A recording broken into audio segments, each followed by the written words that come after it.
Okay, I'm back. Sorry, I had to pee really quick. Sometimes I need a little pee break in between. I'll go live for like 20 more minutes. I just, hey Lynn, I just want to finish answering all your questions, and then I'll log off. I've got a lot of work to do today, so these 2-hour lives can't happen until Fully Nursed is done. So Lizzie asked what kind of milk, and I personally drink raw milk. I know that's not for everyone. Everyone has to kind of do their own research and decide what's right for themselves, but I personally drink raw milk because I like the bacteria in there, and I think it's really gut healing, and, you know, for me, it's just easier to digest. I drink 2%, so So the raw milk that I buy only has whole, and then they have skim, and so I have to combine them to make 2%. But yeah, I drink raw milk. Some people are not comfortable with it, and pasteurized milk is fine. You're just not looking for, you just want to avoid non-homogenized. Homogenization pushes the fat globules in milk through small little holes, which can really kind of cause it to be a little bit more inflammatory. So for me, drinking milk really changed my life. I did not drink milk as a child or growing up. I hated it. And for me, like, it is one of the best sources of protein now. It's wonderful for my gut, and it's also just like wonderful for hair, skin, and nails. To me, it's like the ultimate beauty food. It has a lot of progesterone and thyroid like hormones in it, which is, you know, why it really helps with the rapid metabolism of a baby, whether it's a baby cow or, you know, if I wouldn't drink breast milk, but breast milk helps with a baby human and things like that. So we have to understand that the best is provided for the child, and the mother's body almost always filters as much as possible when it comes to toxins and things like that. And so milk is actually one of the most purest sources of protein because the mother's body really provides the best for the baby cow, or the baby goat, or the baby sheep, whatever you prefer drinking. But if you can't tolerate dairy or you've cut it out for too long, sometimes doing like some goat's milk or sheep's milk can be really helpful when you first try to start tolerating it again. Where can you buy Bioidentical progesterone? You can buy it in cream form on Amazon. I like Smoky Mountain Naturals. Ona's progesterone cream's awesome, and so is Emerita. So there's quite a few Bioidentical progesterones if you're not going to get it prescribed by a doctor. How much cervical mucus is normal? Is there anything else that can look like cervical mucus? Cervical mucus is normal, so it's kind of one of those things where how much is normal to you is normal. Some women have a lot, some women don't have a lot. It's just kind of one of those things where you kind of want to just pay attention to as your health improves. Sometimes it will improve and vice versa. So there's no like really like normal, unless it's like, you know, really chunky or gray or like a weird color or odor, then that is definitely not normal. Is chlorella good to supplement? It can be. It has some nutrients in it for sure. It has some like heavy metal binding properties, and it can be really like oxygenating to the body. So yeah, if you feel better supplementing with it, it can always be a great source of some like bees and some minerals and iodine and things like that. So yeah, and it can be really detoxifying. Is it normal for my abdomen to be swollen during my period or my menses? No.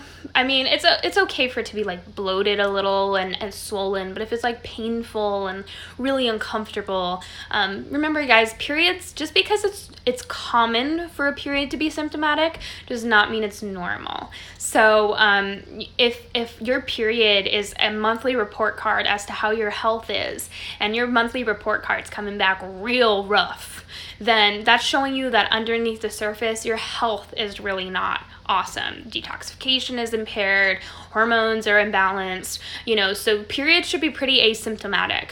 They can be a little bit like you're a little more withdrawn and a little more tired and you need a little more rest and a little more care, but it shouldn't be like it's coming, oh my gosh. Like for me, I think my clients should have their period show up as a surprise. Like, oh, my period's here, cool. You know, that's how it should be. Like it should be like, oh, I thought maybe I would start, maybe. You know, like it wasn't like, oh, my period's coming because I'm like in physical agony. If that's the case, there's probably a problem. I was wondering what your thoughts are on cashews, and also what's your favorite yogurt brands? Cashews are pretty allergenic. They're high in lectins. They can be really, because they're technically not nuts. They're actually like a bean fruit type of thing. They have like this weird mix of like genus or species. So they can be allergenic to a lot of people because they're not technically like nuts and they're not technically beans. They're kind of something in the middle, kind of fruitish. But they can sometimes be fine, especially if you're getting them like properly prepared, like sprouted, raw. The quality of your nuts always does matter for sure. If they're like roasted in canola oil, that's very different than if they're, sprouted and raw. So it's kind of one of those things where a little bit of like some cashew butter, a little bit of some cashews is not going to kill you. It's eating way too many of them or relying them on as a staple in your diet.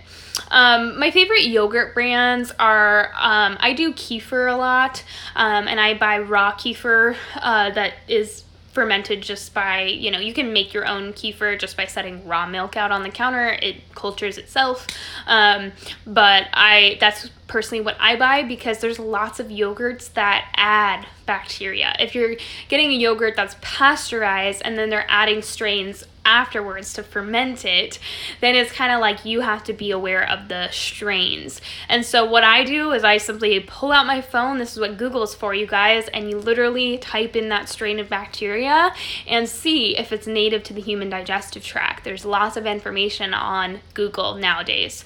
So you guys can utilize it, and kind of you guys have to, our food scene is actually very awful these days. Like we have very people don't even recognize, like, people are like, oh, I like the healthiest food. I'm like, even the healthiest food out there is produced in such a way sometimes that is just mind-boggling to me. The processing just completely takes away the possible health of that food. So if you guys can make your own stuff, it is so much more superior, to make your own yogurt than to buy yogurt. But obviously I know we live in the real world, and so it's just best to do the best you can. Usually if you tolerate it fine, doesn't cause bloating, doesn't cause gut issues, it can be fine.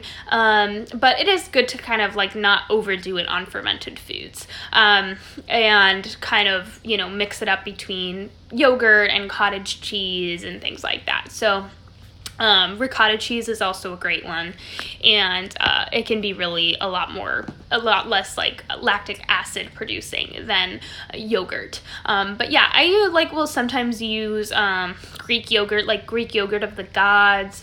I'll sometimes use Strauss Organic. I do like high quality whole milk Greek yogurts a lot of times. I just prefer Greek yogurt because it's a little bit higher in protein. But I don't obsess about it. If I tolerate it fine, I don't really worry about it. I started taking my temp daily to see what's going on with my cycle. Should I do this for a few months before I start using progesterone cream? Like I said in the last live, it's kind of one of those things where you can decide yourself, as long as you have some temps to go on to see if there is any improvement. That's probably fine. There's no really reason to wait unless you feel in your gut that that's right. Yes, I went from almost no odor to a more stinky odor, but I have started to eat a lot more carbs, fruit, ice cream, cheese, and so on. I hope it is because of changes, and I am so much more hungry. Yeah, it's okay if you guys are sometimes I always say, when you're making changes, if you immediately feel better, a lot of times that's a symptom suppressing diet. Now, obviously, you want to see more energy and you want to see small gradual changes, but sometimes things can get worse before they get better.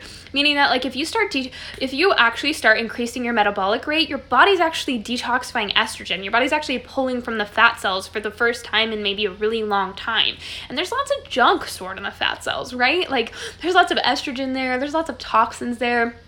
And so sometimes the first 2 or 3 months of making a big lifestyle change can be really a little rough. You might feel energy kind of go wane and then come back. You might feel your joints get a lot more swollen or achy. The reason for that is because cortisol is technically a painkiller or anti-inflammatory. So if you were running from an angry bear, you stepped on a thorn, or you broke your foot or something, you'd still have to keep going, right? Because you'd literally, if you stopped, you'd die. And so adrenaline comes in, or cortisol comes in, and it kind of like erases in your mind the pain that is still there. It's present, right? It's in our reality, we're still having some serious issues, but cortisol kind of like makes the pain subside until cortisol drops, the stress goes away, and then you're like, wow, I broke my foot. Like, I didn't even feel it until right now. It's very the same way. Like, cortisol is high, you don't really feel arthritis or pain in your joints or anything like that, and then all of a sudden you start eating to actually increase metabolic function and lower stress, and you're like, oh my god, I feel so bad, I feel so crappy, my gut's all messed up. And I was like, honey, that's been happening for a long time, you're just finally seeing it for the first time. So things like, you know, being a little bit more stinky down there, or having a little bit of a rougher period, that can all be your body actually like starting to metabolize what's been stored in the fat cells for some time. When I first like changed my diet, because I went from keto to like I had to go back on to kind of like gradually increase my carbs to what I do now, and I had like pretty great periods for a while, and then all of a sudden I had like these really like dark, like red, almost black periods that were like sore boobs, and I was like swollen and like, oh, I just did not feel good.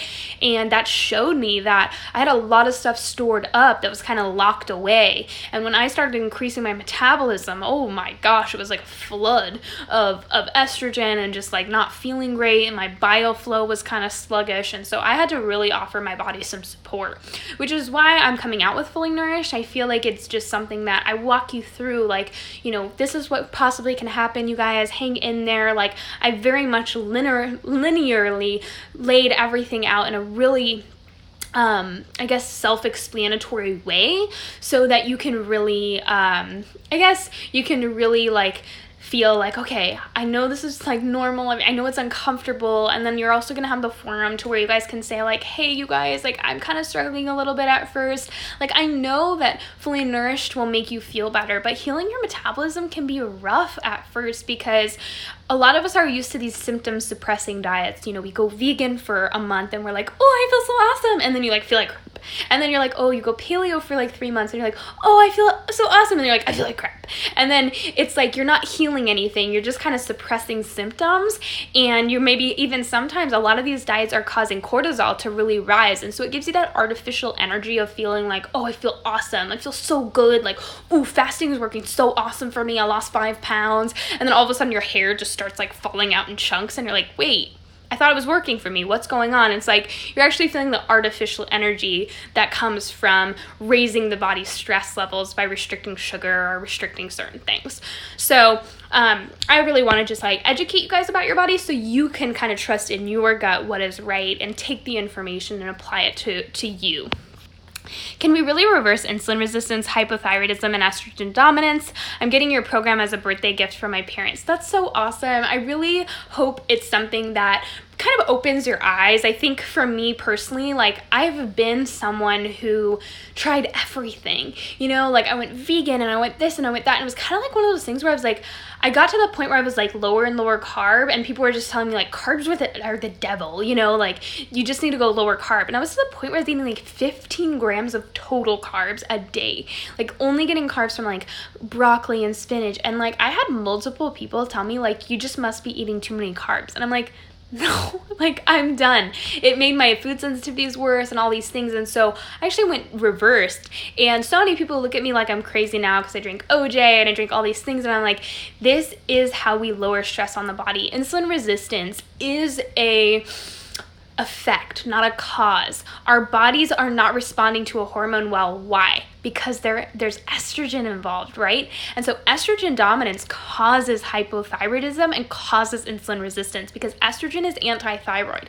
Hence why they used to feed it to cattle, or still do, to actually get them to fatten up quicker, because they started to notice that estrogen makes cows' metabolisms a lot slower, and so they'll get fat quick. And they actually started feeding I wanted to tell this story at one point because it's really important. You know, I'm always against polyunsaturated fats, and a lot of people are like, why, it's so healthy, like all these things and all these studies. And I'm like, that's taking an assumption. A lot of these scientists are building their study on the assumption that polyunsaturated fats are good for us. However, pigs, they pig farmers in the like 1980s wanted to start fattening up their pigs. And so they started feeding them coconut oil, thinking that this would make them fat, right? Because they're like, fat equals fat. And saturated fats, the coconut oil actually made their pigs so lean and so healthy that they had to switch to corn oil to fatten their pigs up, and canola oil and soybean oil. So they started feeding the pigs soy and canola and corn, and they started to see like, okay, now the pigs are being fattened up. But saturated fats and coconut oil made the pigs so dang lean and muscular and skinny that they had to stop feeding them that, because they were like, I can't even fatten these like pigs up regardless of how much coconut oil they eat. They just keep getting leaner and fitter and healthier. And so they had to actually switch what they fed those cows because they needed to, or those pigs, because it fattened them up. And so you have to see that hypothyroidism, insulin resistance, and estrogen dominance are all actually stemming from the same issue. Estrogen is anti-thyroid, and estrogen dominance causes insulin resistance, or causes the cell to not respond to insulin. So getting your progesterone levels up, getting your estrogen detoxifying and getting it out of the body, and then also providing your body with the proper types of fats and the proper types of proteins completely determines how your body processes carbs. Carbs and sugar completely depend on what you combine with it. A lot of people say like, oh, well, I always have these clients come to me and they're like, I don't eat sugar. And I'm like, okay, okay, that's fine. And I'm like, well, where do you get like your carbs from? And they're like, I only do little berries and a little bit of raspberries. And I'm like, okay. And they're like, but I'm addicted to sugar. And I'm like, oh, okay, why do you think that? And they're like, well, on the weekends, I just eat one cookie, and then, I just want more cookies, and I just can't stop eating cookies, and I will just eat a cake, and then I have a whole cheat weekend, and then I just, I'm just so addicted, I need to stop eating sugar. And I like to shift people's perspective there, right? Because we're seeing that they're not feeding their bodies enough carbohydrate or sugar, and so they're seeing a week's worth of restriction build up into a binge, right? And so they think they're addicted to sugar, or they think carbs make them fat, because they're getting most of their sugar, if they're being honest with themselves, from processed foods that contain refined grains and crappy fats like polyunsaturated fats. And so eating sugar with grains and eating sugar with polyunsaturated fats does make you fat. Absolutely. But eating sugar in conjunction with a very high protein, bioavailable, low inflammatory diet that contains lots of saturated fats completely changes your metabolic health. It also changes the health of your hair, skin, and nails. It also slows how fast you age. It also changes the way that your gut functions. And that is what Fully Nourished is about. I don't want you guys to be afraid of food anymore. I want you to see things clearly, see that how you eat your food is everything. And what lifestyle habits you include with it is everything. Meaning, are you getting enough sun? Or if you're not getting enough sun, how do you make your own light therapy device? How are you exercising? Are you exercising properly? Are you doing excessive cardio that's stressing out your body? Are you drinking the right types of water? Are you hydrating your body too much? Are you properly hydrating? I covered it all in Fully Nourished because I really want you guys to understand the big picture of your metabolic function. And a lot of people come to me and they say, I've tried it all. I've done it all. I've worked with this person and this person. I've tried this diet and this diet. And I want them to really understand that they really weren't taking it from a body perspective. They were following yo-yo dieting. Even if they didn't think they were, they at the end of the day were yo-yo dieting. Thoughts on taking DIMM. But overall, sorry, I went on a tangent, Kiara, but yes, you can reverse insulin resistance, hypothyroidism, and estrogen dominance. It does take some time. Sometimes it takes some extra therapy, like some progesterone or some natural desiccated thyroid, but that's always optional and that's not necessary, and that will be included in the bonus lessons that will be coming after I launch, just because I was like, there's certain bonus lessons that don't need to be there right when I launch, so I'm going to be adding them after the fact, just so you guys can start getting started and going through the program. And then understand that Fully Nourished will, I'm thinking about kind of coming up with something where I want to like refresh the recipes. So coming out with something where I, give you guys new recipes every maybe season or so. Thoughts on taking DIMM?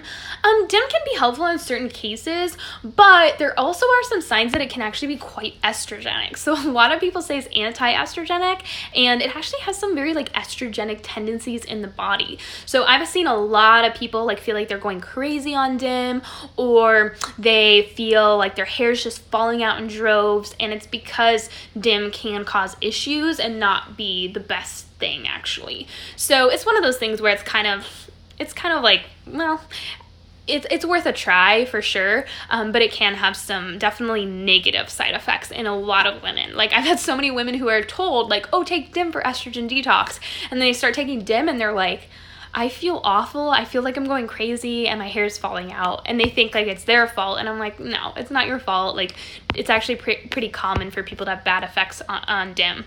Should the temp increase when it comes to mucus or several days after? Sorry for all the questions and thank you for always answering. Keep in mind that cervical mucus does not mean you're ovulating. Usually if you have cervical mucus that can stretch all the way between your fingers, it's very stretchy, then that can be a sign, okay, there's maybe an ovulation occurring, because that stretch is actually what's going to allow the sperm to make it up. It's a fertile cervical mucus. If it's just slimy or wet, it's not quite stretching, probably not to ovulation yet. And you can have cervical mucus without getting an ovulation. So that's why you always want to use temp and cervical mucus and not rely on either one. But you always get a temperature spike 24 hours after ovulation. I have PCOS and my androstenedione levels are high. How can I reduce it with diet? Yeah, usually androstenedione is high because of inflammation or a low sodium diet, not getting enough of good high quality sea salt or minerals. It can be because of stress, what's going on stress wise, chemical wise, what's your environment like, or in a toxic relationship. So it's really just about supporting your body overall, and you usually see androstenedione get better over time. What are the best digestive enzymes to use if you don't have a gallbladder? I really like ox bile for gallbladder issues. Is it okay to supplement with zinc? I think it really helped me with hirsutism to come in combination with N-acetylcysteine and inositol. Yeah, it can be fine to supplement with zinc, especially if it's working for you to like lower androgenic symptoms. You can get a lot of zinc from oysters, so if you eat oysters like once or twice a week, you can usually get enough zinc from that, or grass-fed beef liver, which is what I'm going to be using in Fully Nourished, but you can always supplement with zinc. It's just one of those things where when you start supplementing with individual minerals, you do run a risk. It's kind of like baking a cake. Like if you increase the amount of flour you're using, you also have to increase the amount of butter, the amount of eggs, the amount of, you have to start, you're messing with mineral balance, and you're like really starting to you might end up causing deficiencies in other areas if you long-term supplement with something. But zinc can be helpful to reduce symptoms, especially androgenic ones. Is it normal to have more bowel movements during a period? If it's diarrhea, then that's from inflammation. Prostaglandins are those little like hormone-like compounds that cause the uterus to cramp. But if you have too many prostaglandins, they can actually kind of go into the intestine as well, and they'll cause cramping in the intestinal tissue, which shows that there's just excessive inflammation going on. So belly fat with weight gain with Fully Nourished is okay and not a sign of insulin resistance, also gaining all over, but I feel so much more calm. OMG, I'm so excited for Fully Nourished. It is like birthday and Christmas. So gaining a little bit of weight is okay, but you do want to, that's why I'm having you guys use your metabolic markers in Fully Nourished, because I think it's important to track temps and pulse. If you're gaining a little bit of weight, that shows that your body is storing a little more, but sometimes it does require your body to, it takes a little bit for your body to feel safe, and then it will start to burn. But if you continue to gain and gain and gain and gain, and you're not seeing any improvements in your temperatures and pulses, then there's something wrong. You're storing and you're not burning. And so you're not seeing an increase in metabolic function at all. You're just storing everything that you're consuming as fat. In that case, it's really important to eat smaller meals throughout the day so your body has less to process. It's also very important how you're eating. Are you sitting down, not distracted, chewing your food very, very well, very thoroughly until it's liquid, and then swallowing? Sometimes we overeat because we're scarfing down our food, and there's chunks of food getting into the digestive tract, which is causing the bacteria to just go crazy. you know, the leaner you want to be, the more conscious you should eat, the slower you should eat, the more you should actually consume your food, chew your food. And so, you know, I go over that in Fully Nourished. It's very important. Sometimes smaller meals throughout the day can be more, I guess, helpful for your goals, as opposed to eating bigger meals, because you're eating a lot, and so your body has more likelihood to use what it needs for fuel and then push the rest into fat storage. So if you're eating smaller meals throughout the day, your body's using that, and then, you know, you're giving yourself something 2 to 3 hours later, your body's using that. And so for me, smaller meals have really helped me stay at a leaner weight over eating like big, huge meals. Because when I was doing keto, I was intermittent fasting for a long time, and then eating 2 big meals a day. And that helped at first, but then I just like blew up like a balloon. And I realized, as someone with hormonal imbalances, it's much better to just kind of give yourself little tiny, like almost snacks throughout the day, rather than eat huge meals and chew them really, really well. But if you continue to gain weight, then it might be a good idea to check your thyroid as well. Some people have gone so long with improper thyroid function that they do need a little bit of like natural desiccated thyroid or T3 to get themselves burning properly, or progesterone. But it can take time for sure, you guys. You know, weight loss is not always a sign of healing, and so we have to kind of like let our bodies do its thing to feel safe. A little bit, like 5 to 10 pound weight gain can be normal before you lose, but you don't want to like gain, you know, 20 or 30 pounds unless we were really like very too lean for hormonal health. How much progesterone is safe to use? That is something, so bioidentical progesterone, you guys, falls on your shoulders. You should not be supplementing with hormones until you've done your research and you understand it yourself. You gotta figure out your dosage. I always say it's better to start on the conservative side. Don't go crazy at first, but I really encourage you guys to do your own research on progesterone before you start supplementing with it, because that's you taking your health into your own hands. Can you speak on the safety of tanning beds? I thought I heard you say before that they aren't necessarily unsafe. Are there any benefits to using them, or any safe fake tanners you know of? So it's one thing to use tanning beds as a little bit of therapy. Tanning beds actually were demonized in the 60s based on faulty studies that they cause skin cancer. It's actually really funny when you actually look at the studies. There's actually no sign that they cause skin cancer. However, they can age you quite quickly, and so you have to understand why. Some people, especially who live in very dark places, like very high in certain hemispheres, don't get a lot of sun, they can get really bad seasonal depressive disorder, or they can get very low in vitamin D, especially pushing towards the end of the winter. Their thyroid gets low, and so sometimes using like a low UV bed can be very therapeutic for brain and mental health. Now, I'm not saying like go bake in a high-powered bed. You always want to choose like a very low-powered, and, you know, go for the least amount of time as possible that you need, like, you know, 5-7 minutes, that kind of thing, maybe a couple times a week. Excessive use of tanning beds will absolutely age you, and keep in mind, you guys, it's always dependent on the types of oils that you're eating. Remember that fats oxidize with light if they are polyunsaturated, or if they're not light or heat stable. So if you're consuming lots of nuts and seed oils, or canola oil, or soybean oil, that's absolutely going to cause liver spots, photo aging, that kind of thing. On the flip side, saturated fats always make your skin interact with the sun fine. It almost can be considered as an internal SPF. So I think that using tanning beds is something that somebody needs to weigh their pros and cons. I've seen it be very therapeutic for a lot of clients that are, you know, high up in the hemisphere, you know, towards Canada or Montana, that don't get a lot of light or sun during the day, and they kind of do feel low or not feel themselves. But it's always good to do your own research and understand the science for yourself. There's a lot of fear mongering in regards to certain things, and it makes me wonder why. I always look further than my nose when it comes to you know, if everyone thinks one thing, I always ask myself, why is that the case?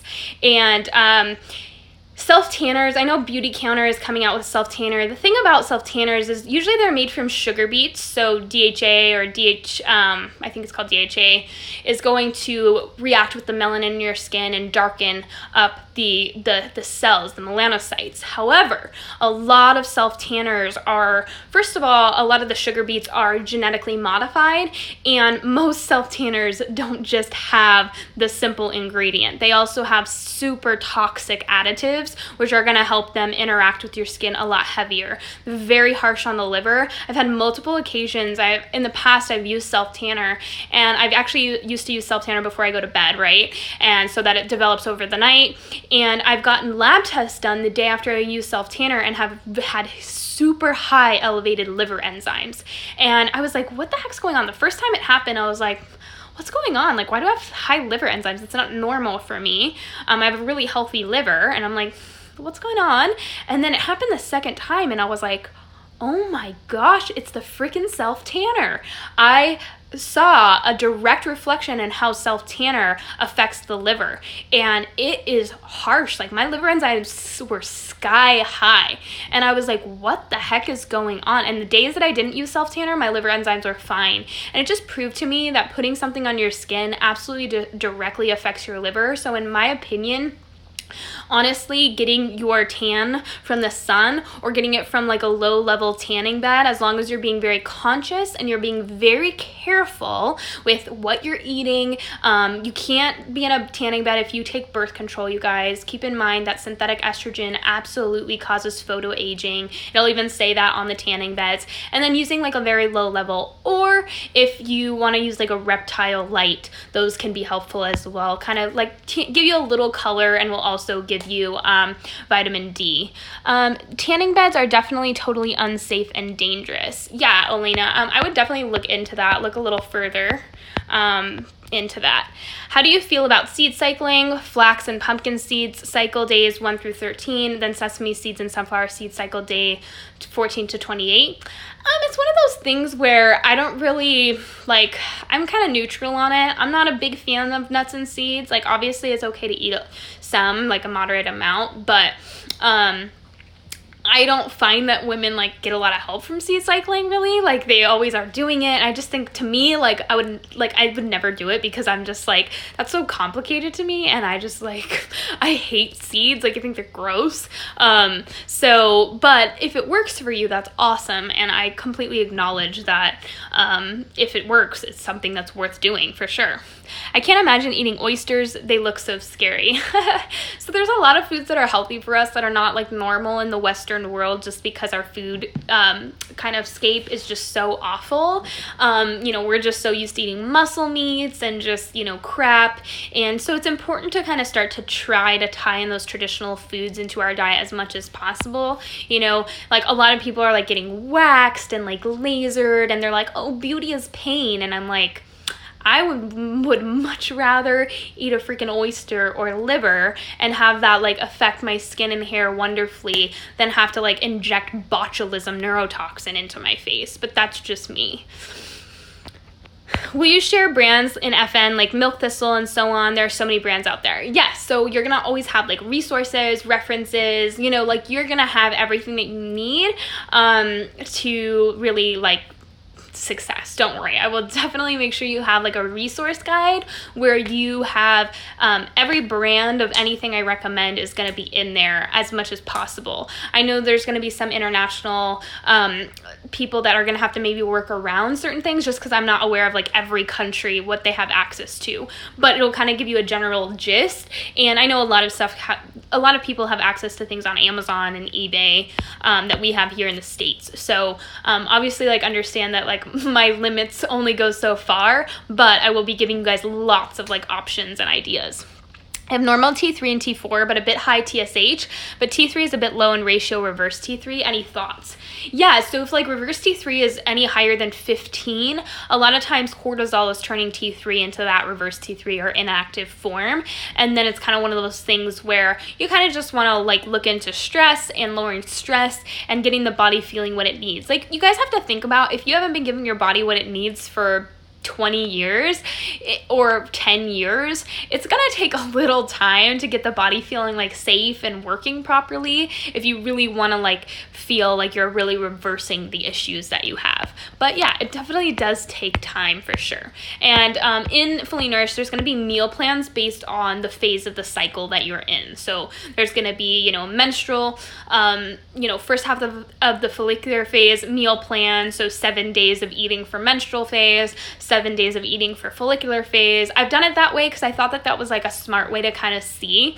And then I'll also kind of add in some tips. When it comes to days that you work out, you tend to eat a little more just because you do put your body under some intense stress. And so it's not like, okay, I'm gonna shovel everything into my mouth because I worked out today, so like I can do that, that's fine. It's more just like acknowledging that if your hunger signals are a little higher or you're a little more hungry than normal, it's okay to eat a little bit more and like give yourself a little bit more calories. So I'm taking into account the whole body for you guys and equipping you with the information that you need to take and put it into action. And that's kind of why it's like, I could tell you what to eat until I'm blue in the face, but if you don't understand why you're doing something, your guys are going to keep getting tripped up on, oh, why do you keep saying to eat dairy? Or why do you keep saying to eat this? And it's like, because there's a purpose for each and every food that I eat. And I'm actually in Fully Nourished teaching you that purpose. I'm teaching you about your hormones, and then I'm teaching you about the purpose behind each food that you're eating. There's a reason, and you're doing things to actually manually lower stress on the body and provide the body with the nutrients that it needs to thrive, especially if you haven't been doing that for a very long time. You're missing out on some very specific nutrients that your body needs to really thrive. So that's kind of the whole point, is I just want you guys to understand like why you're doing what you're doing, not just like do this, because I think that kind of just creates more food rules and more confusion, right? Like you guys are always like, should I do this or should I do this, and like should I do this and should I do this? And it's just because so many people are saying like, well, I do this because this is why it is, or I do this because of this. And it's just like, it doesn't really create any freedom around food. It just kind of creates confusion. And the goal is not confusion or rules. The goal is actually being empowered with your food choices. But I'm going to do a last call for questions, and then if that's it, these lives will be uploaded onto YouTube as always, and Wednesdays will be uploaded too. I usually do one upload a week, so I'll wait until Friday and then upload everything if possible. All right, guys, no more questions. Thank you so much for taking your morning. And keep an eye out next week. There's going to be lots of opportunities for you guys to ask any questions about Fully Nourished. Insulin growth factor 1 on dairy. So a lot of people say like insulin growth factor has anything to do with insulin, and they're completely different things. And then it's so funny to me because like insulin growth factor is in carbs, insulin growth factor is in meat, and I'm like, insulin growth factor, like if we're gonna like start breaking down foods that have insulin growth factor in them, then we can definitely start to be scared of everything. And then on the other side, like insulin growth factor is actually something that is still being debated whether it's like bad or good. Keep in mind that a lot of things are high in PCOS for a reason. It's not because your body's like, oopsie, like, oops, my testosterone's high, oops. It's like your body's raising testosterone because that's the only thing protective against cortisol when it comes to breaking down tissues, right? Or when it comes to insulin growth factor, a lot of times that's high when people have disease or cancer or things like that. Does that mean that causes cancer? Or does that mean that the body is raising that to be protective? A lot of times medicine and science is driven by industry. And they remember that Western medicine takes the point of view of that the body is not wise, right? We need to fix the body, manipulate the body. We need to cut things out of the body. We need to rip things out of the body, which I get is sometimes applicable. However, I think it's very archaic to think like, oh, your tonsils are inflamed. Let's just remove that important part of your lymphatic and immune system. Oh, your gallbladder's not working. Remove it. It's fine. And it's like, it's not asking like, why is this happening in the first place? Like, that's a weird way to be. It's very primitive to me. Like, it's kind of that thing like that happened, we look back to old school medicine where like, an arm was broken, so they just chop it off. And I'm like, we're gonna look back in 100 years and be like, what the heck were we thinking? Like, if something wasn't working, we just ripped it out, we removed it. Like, what a very savage and primitive way of practicing medicine, such an anti-body respect. We're not respecting the body or acknowledging that the body has a purpose. Insulin growth factor, that's a long way of saying, like, I don't really, if your insulin growth factor is high, it's probably high for a reason.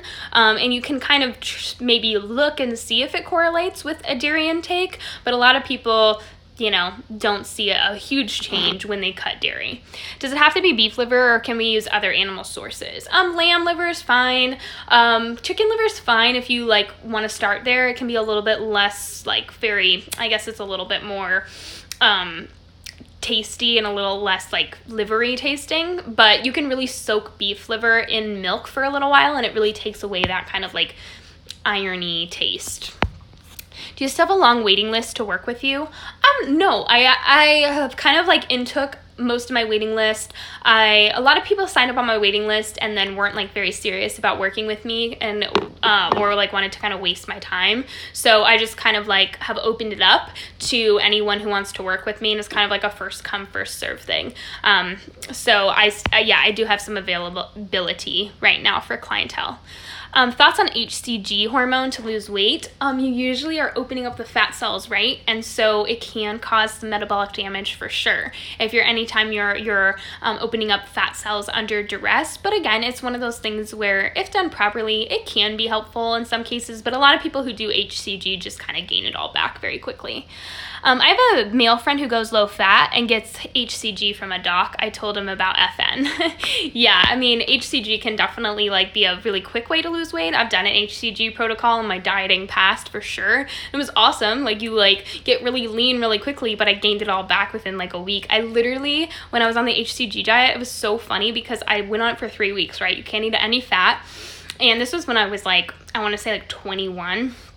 And I literally, when I went off the HCG diet, I ate a whole container of Costco almond butter in 3 days. I could not stop eating it. It was just oh my God, give me fat. I was just oh my God, I couldn't stop eating fat. And it just reminds me now that I look back, I'm that was my body telling me something that was very wrong. I could not stop binging on fat after I went off the HCG diet, and for obvious reasons. Your curls are showing again, so jealous. Damn you, androgenic alopecia. Yeah, I mean, girl, I've had such bad hair loss. I mean, it's all starting to grow back, but if you look, my hairline is starting to grow back, but it definitely receded a lot. And hair loss is one of my main symptoms, and which is why I've dug so deep into health, honestly. I am on a mission to get my hair to grow back and to become its full thickness again before what happened with my diagnosis. A lot of people are you have awesome hair, and I did start with very thick hair, but my hair is probably a fourth of the thickness that it was when I first got diagnosed with PCOS, which is why when I was on paleo and keto, it slowed down, but then it would speed up again, and slow down and speed up again. And so for me, I always said, there's something still maybe imbalanced, And so the minute that I started tying carbs in again, oh, look at that. Hair grows back and it stops falling out. Wonderful, right? I wish I would have known. So, Jennifer says, I can't lose weight. Yeah, so I recommend watching my weight loss story that I did the other day if you haven't already. It just kind of reminds you that weight stays on for a reason, and there's always a reason that you can't lose weight. And being skinny is not always that healthy either, especially if it's one of those things where I can't gain weight regardless of what I do. I'm very, very lean, and a lot of people that are actually can have a high tolerance for tons and tons of calories, can eat 3,000 to 4,000 calories without losing weight or gaining weight, are actually having almost the same metabolic issues as people that can't lose weight. It's very interesting to me. People can have hypothyroidism and still be very, very lean. And that's why like people separate lean PCOS and, you know, insulin resistant PCOS. And I'm like, they're both driven by the same issues, estrogen and insulin regulation issues, whether it's too much or too little, you know, blood sugar imbalances, cortisol, you're eating up your tissues, that kind of thing. I've been back on the dairy and noticed my scalp psoriasis has worsened. What do you think I am doing something wrong? Obviously, guys, I'm not like encouraging you to do something if it's not working for your body. I am encouraging you to acknowledge that dairy did not fix the issue, right? It just came back.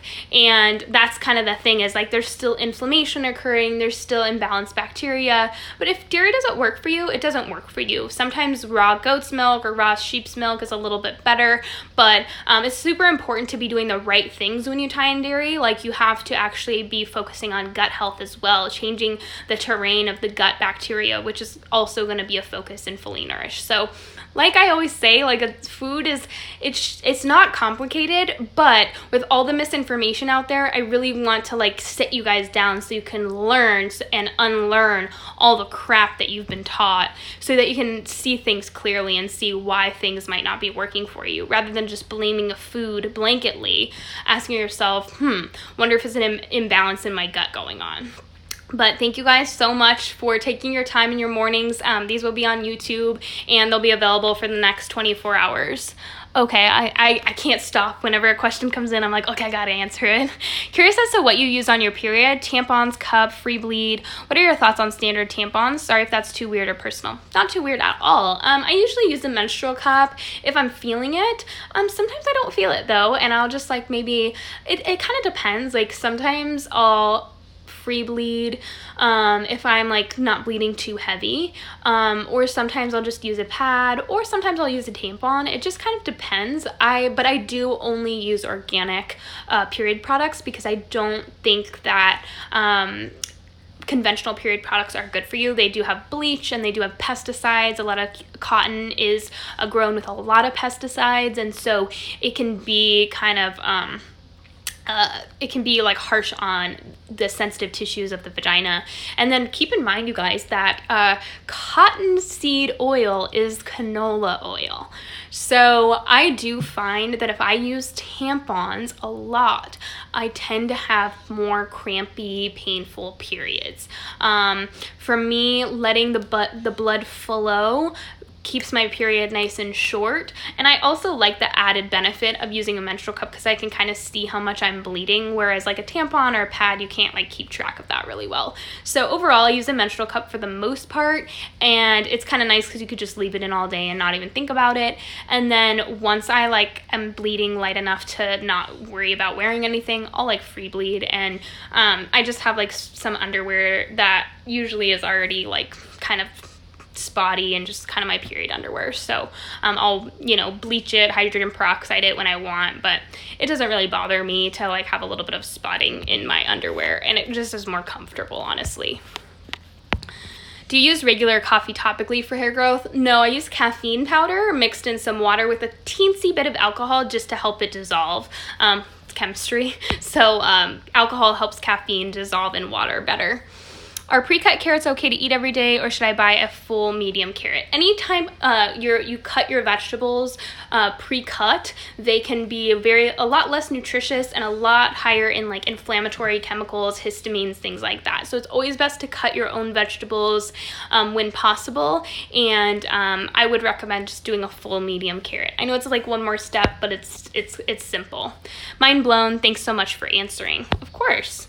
Any advice on good supplements or foods for vitamin B12 insufficiency? I don't eat red meat. Well, that's usually the one thing that I'll recommend.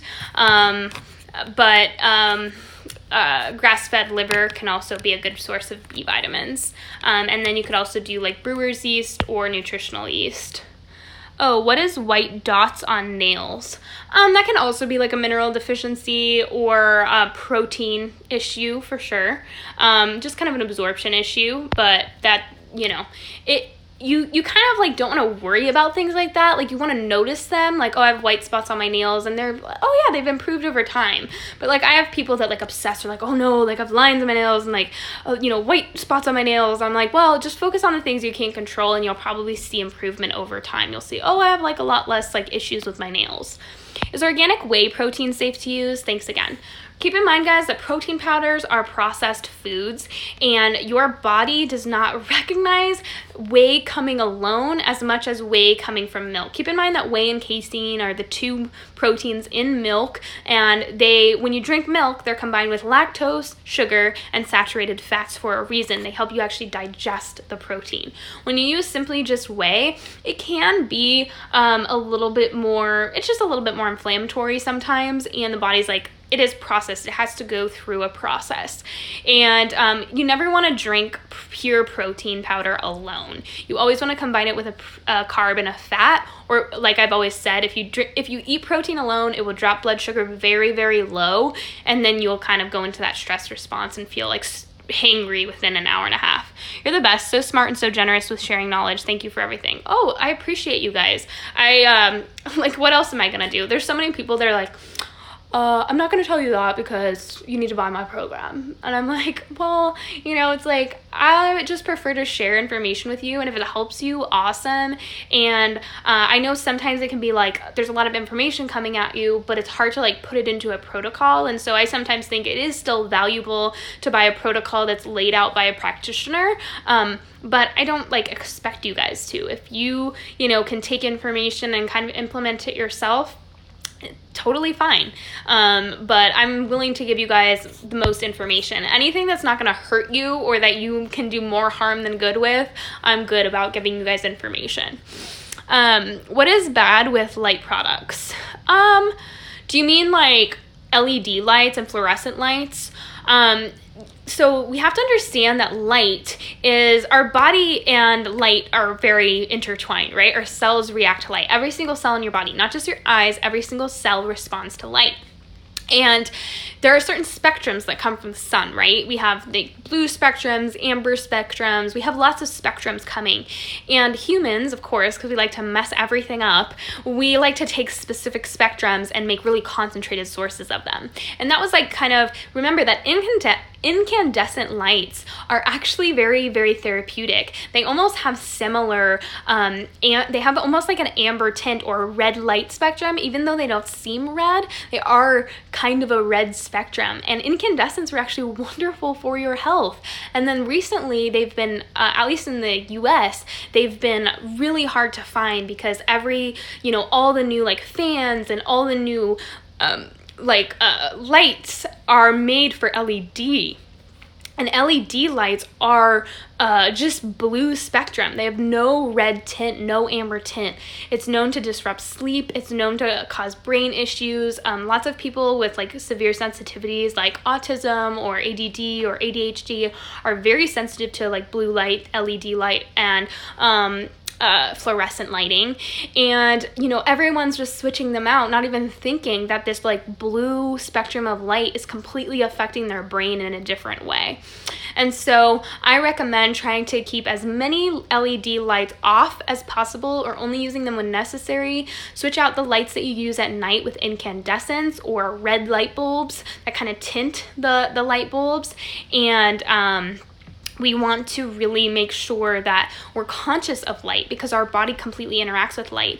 Sunlight deficiency is known to cause a progesterone deficiency, raise stress hormones. This is why your health issues will get majorly worse towards the end of winter, because that is showing you a whole season of light deficiency is building up to that very end of winter, which is just showing you how bad it is for your thyroid. It lowers thyroid, it lowers progesterone, and raises stress hormones. So incandescent lights and other light therapy devices can really be utilized to not only just like support your overall body health, but your progesterone production, or just getting out in the sun. I mean, it acts upon your brain and your endocrine system so dramatically. Can you explain how progesterone and thyroid are needed to make lactase enzyme? Also, I'm anemic and all of the moons on my nails have disappeared related to B12 iron, best form of absorbable iron. Keep in mind, you guys, that iron deficiency is really not a thing. It's just that you have a lot of non-available iron tied up in your tissues. And so it's very important to get iron from food sources. If you're deficient in B12 and iron, then you probably have a low stomach acid issue, meaning even if you're eating like lots of red meat, lots of beef liver, you're not absorbing it or breaking it down in the stomach well. So it would probably be a good idea to focus on getting it from foods, grass-fed beef, lamb, and bison in particular, and then grass-fed beef liver in particular, and then also making sure you're really getting adequate stomach acid production. And then when it comes to progesterone and thyroid needed to make lactase enzyme, we have to understand that thyroid and progesterone actually act upon the cells themselves, the very cells. And so every single cell in your body is going to respond to these hormones, and including the cells of your microvilli, the same cells that make enzymes. And so we have to think of low T3 almost as like a low cellular production. All the cells are in slow mode. They don't do what they're supposed to be doing because they're almost, we actually have to call them leaky. That's what they're doing. They're leaking things. They're not taking in hormones properly, minerals. They're letting things leak out. They're really not regulating themselves well because they don't have the literal fuel that they need. And then progesterone has a very, very potent anti-inflammatory effect, very potent calming effect on the cells. And so when you are not making enough or don't have enough, you can find your cells really kind of not doing what they're supposed to be doing, including making hormones or making enzymes. And so that's kind of like the short story, but you kind of want every cell in your body high functioning. And with low T3 or low progesterone, every single cell is kind of low functioning. I appreciate everything you share because you have made me trust you. Oh, I appreciate.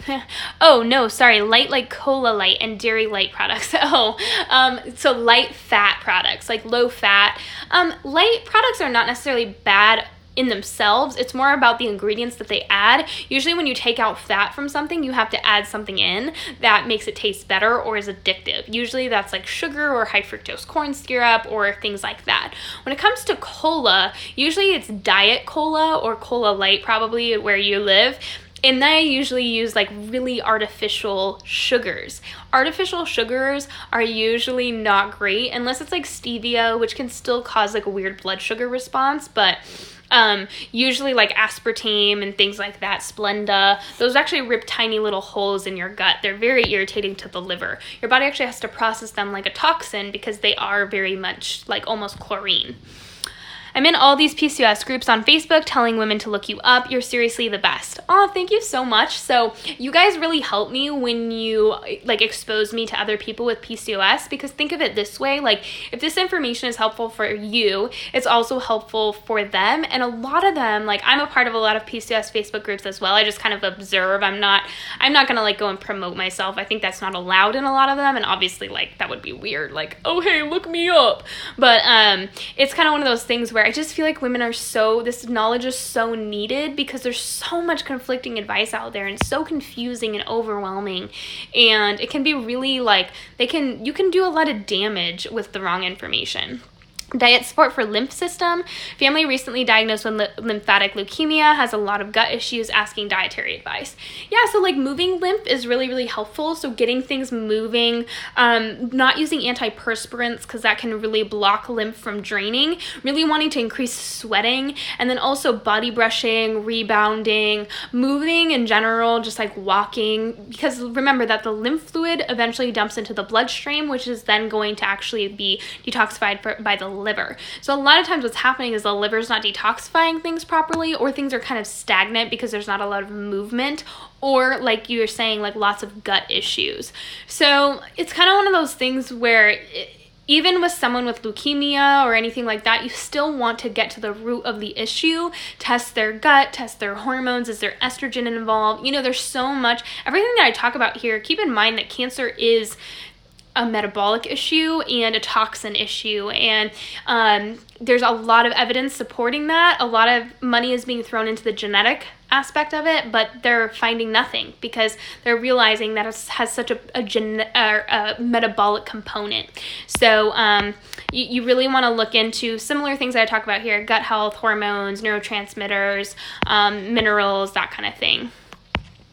How often should we do weight training, and what to eat before and after a workout? So Instagram's cutting me off, so this is the last question, but I usually recommend doing weight training as much as your body can tolerate and handle. So that can be anywhere from like 2 to 4 times a week. It's always good to take a rest day every 2 to 3 days just to give your body time to recover and rest.